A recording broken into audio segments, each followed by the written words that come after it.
Hey everyone, this is Precog from headphones.com, and today I wanted to talk a little bit about some of the things that I wish I knew before I got into the audio hobby.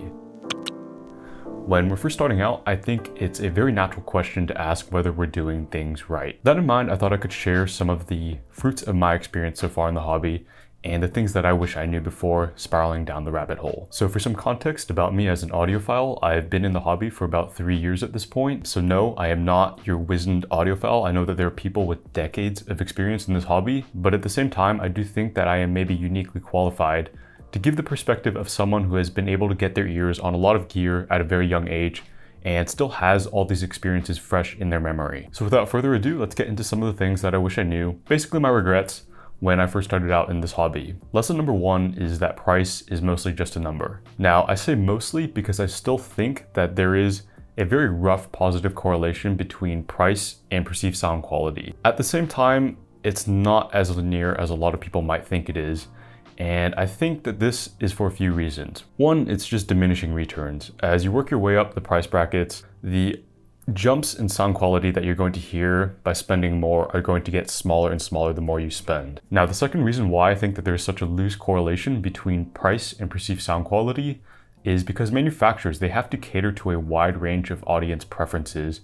And at the same time, they're just often not very good at tuning to start with. So let's talk about that a little more. Preference is really the name of the game when it comes to audio. I really don't think it makes sense to get caught up in the price bracket train. So often you'll hear things like budget fi, mid fi, and then high fi. I really don't think it's a good idea to get caught up in that mindset just because everyone has their own sort of approach, their own financial limitations. I won't deny the existence of these brackets because we're talking about them, right?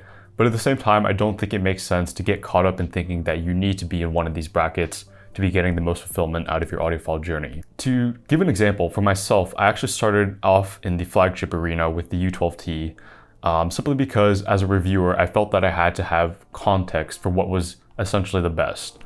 But at the same time, looking back, I think that I was incredibly lucky that the U12T is effectively my preferred sound signature.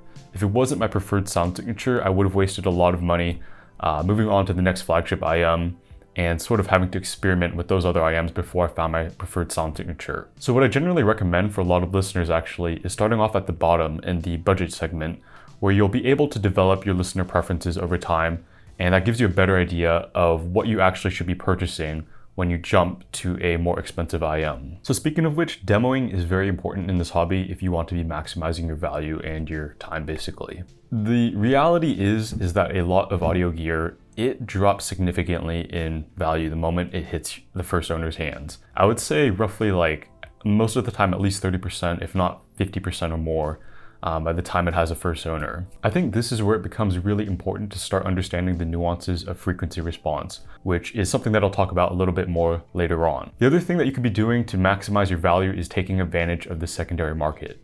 Like I said, values fall dramatically the second a piece of gear has a first owner.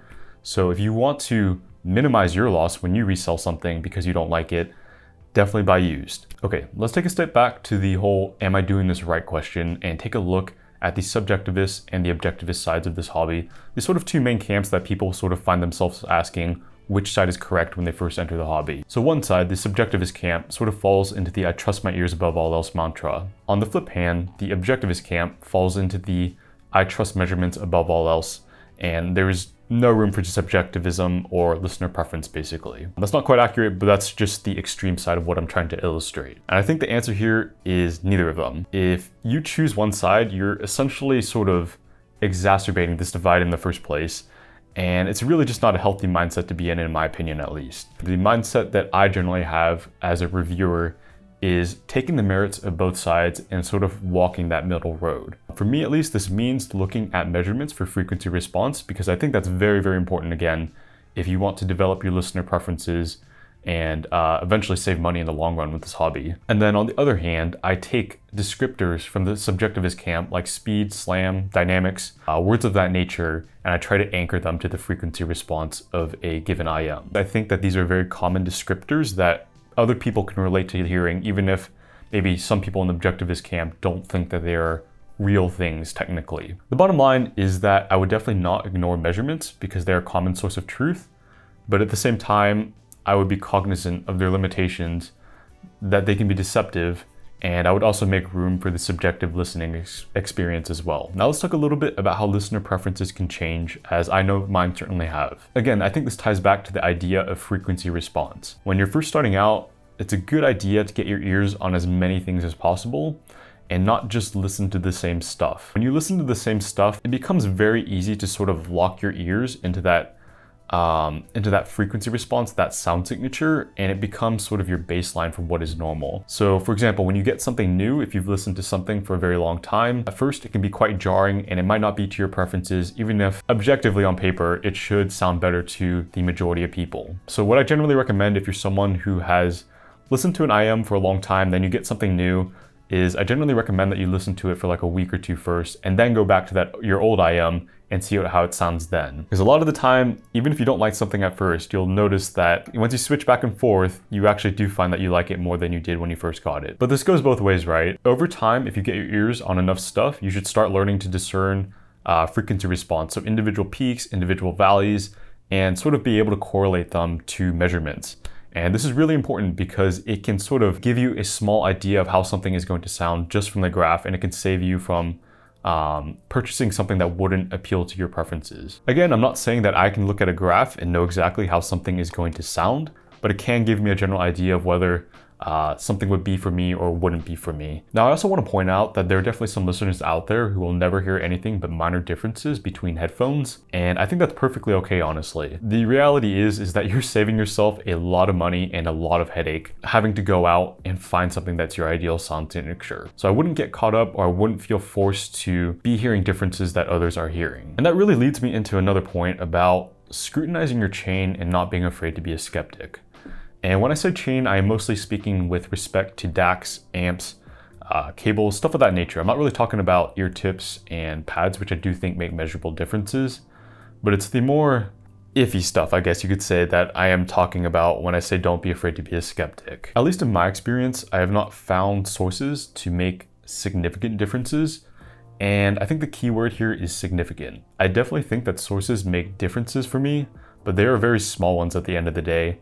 And I wouldn't necessarily say that they are like binary positive and negative ones, even at that. Now, I know that this sentiment is definitely not true for all listeners. If you go online, you'll see no shortage of people proclaiming night and day differences between like IM cables, for example. But I think what you'll observe is that the spectrum of impressions between these listeners vary, very widely. As for why this is, I think that there are a couple of reasons. One, again, I think that the differences are just very small from the outset. But two, placebo. The reality is that your audible memory is just very fallible. It starts fading, and I think I read somewhere online, like 5 or 6 seconds, your memory of what you've heard is already fading. When you're taking the time to like swap out cables, put back in IMs in your ear, by the time you've done all that, you've probably already forgotten most of what you've heard. Or at least that's been my experience when I have tried to do A/B testing with different cables and stuff of that nature. I think the bottom line here is don't be afraid to be a skeptic. Sit down, do an A/B test, even better, do it with the help of a friend so that you can do a blind A/B test. And I think that the results will be fairly illuminating, or you'll save yourself a lot of money in the long run as well. Speaking of testing, let's talk a little bit about the music that you're listening to. At the end of the day, I think that the goal for a lot of people is to enjoy their music. There's also a lot of people who want to just enjoy the gear, and I don't think that there's anything wrong with that. This hobby, this journey is really just what you make of it, right? A very common thing that I'll see online is like criticism of the music that someone is listening to, or this idea that someone needs to be listening to certain genres, certain tracks to be getting the most out of their system. Honestly, if someone is telling you stuff like this, I would just ignore them. The reality is that you're not buying this system to listen to their music, you're buying a system to listen to your music. So it just really doesn't make sense. I wouldn't feel compelled to listen to other people's music when you're testing systems. And that's another good segue into the general idea of like audiophile test tracks. And when I'm talking about audiophile test tracks, I'm mostly speaking with respect to music that has high dynamic range, that has been well mastered, and stuff of that nature.